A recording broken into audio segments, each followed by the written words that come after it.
프로야구 롯데 자이언츠가 또다시 음주운전 사고로 골머리를 앓고 있습니다.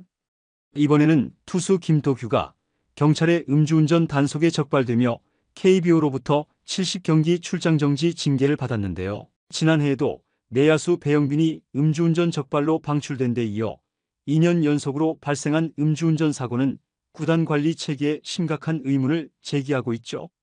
김도규는 이미 부진한 성적과 부상 여파로 하락세를 걷고 있었던 만큼 이번 사고로 인해 사실상 구단에서 방출될 가능성이 높아 보이며 롯데의 클린 야구 슬로건은 또 한 번 큰 상처를 입었는데요. 관련 내용 자세하게 정리해 드리겠습니다.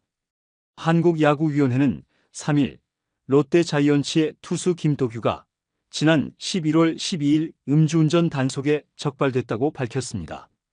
당시 김도규의 혈중 알코올 농도는 면허 정지 수준에 해당했으며 KBO 규약 제151조 품위 손상 행위에 따라 70경기 출장 정지 징계를 받았죠. 이는 최근 강화된 KBO의 음주운전 제재 규정에 따른 것으로 면허 정지 및 취소 처분을 받은 선수는 상벌위원회 절차 없이 바로 징계를 받게 됩니다. 김도규의 징계로 인해 그는 2024 시즌 최소 절반 이상을 경기에 나설 수 없게 됐는데요. 이는 본인의 선수 경력뿐 아니라 구단의 불펜 운영에도 치명적인 악재로 작용할 전망이죠. 김도규는 2018년 신인 드래프트 2차 3라운드 23순위로 롯데에 입단했는데요. 2021년 1군 데뷔 후 최고 시속 151km의 빠른 직구와 예리한 슬라이더를 앞세워 롯데 불펜의 기대주로 떠올랐습니다.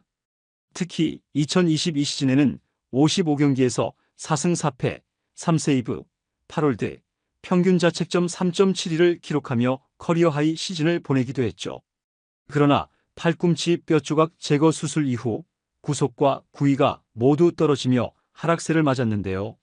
2023년에는 1군에서 단 5경기 4이닝에 등판해 1패, 평균 자책점 9.00으로 부진했습니다. 퓨처스리그에서도 37경기, 평균 자책점 5.08로 두각을 드러내지 못했는데요.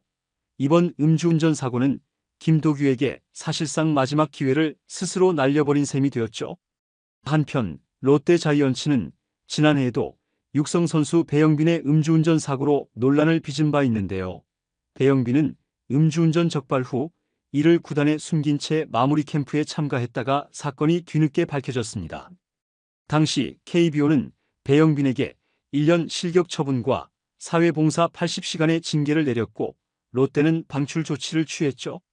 하지만 불과 1년 만에 또다시 발생한 음주운전 사고는 구단의 선수 관리 체계에 심각한 문제를 드러내고 있는데요. 특히 음주운전의 재발을 막기 위한 구체적인 예방 조치와 선수 교육 프로그램이 효과적으로 시행되지 않았다는 점이 지적되고 있습니다.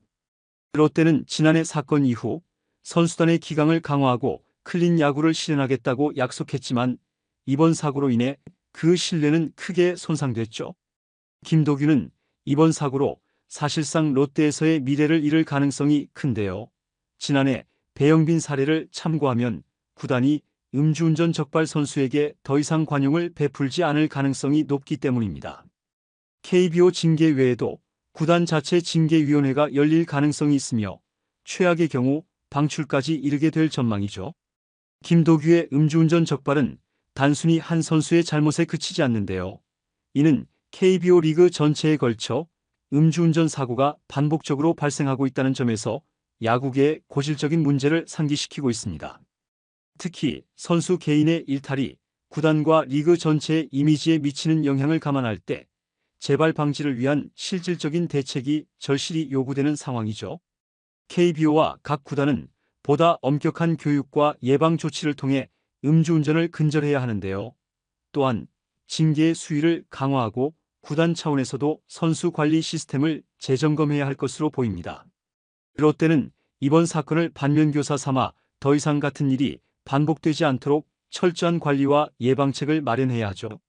롯데 자이언츠의 반복되는 음주운전 사고는 구단의 선수 관리 체계에 심각한 의문을 던지고 있는데요.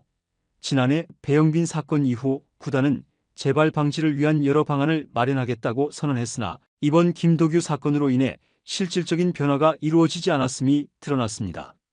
팬들 사이에서는 음주운전 예방을 위한 교육 프로그램의 실효성과 선수단 기강을 확립하기 위한 구체적인 조치가 부재했다는 비판이 나오고 있으며 선수들의 사생활 관리뿐 아니라 음주운전이라는 중대한 범법 행위에 대한 경각심을 심어줄 수 있는 강도 높은 제도가 시급해 보이죠.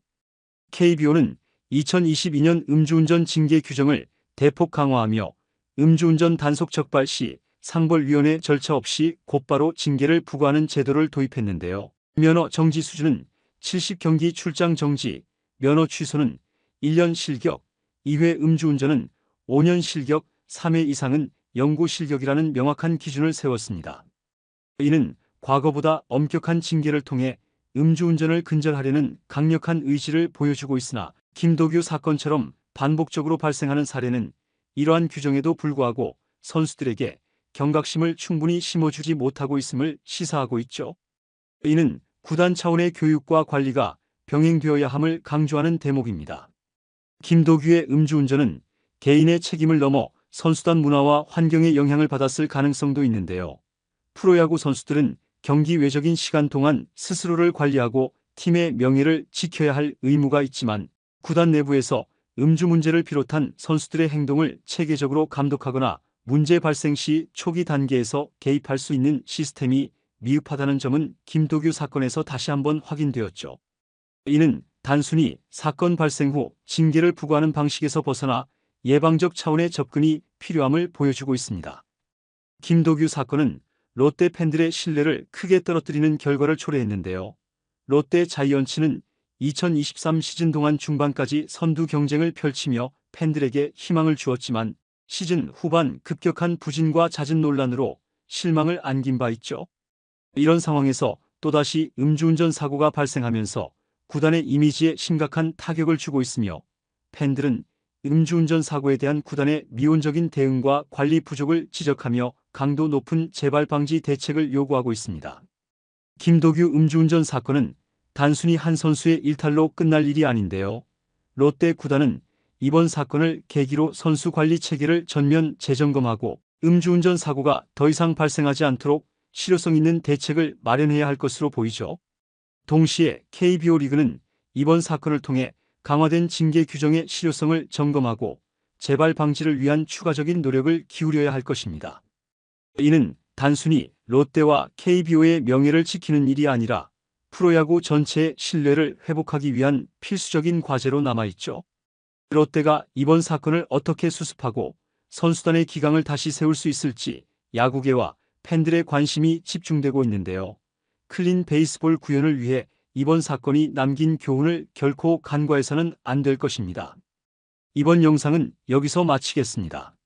재밌게 보셨다면 구독과 좋아요, 알림 설정 부탁드려요. 그럼 오늘도 시청해주셔서 감사합니다.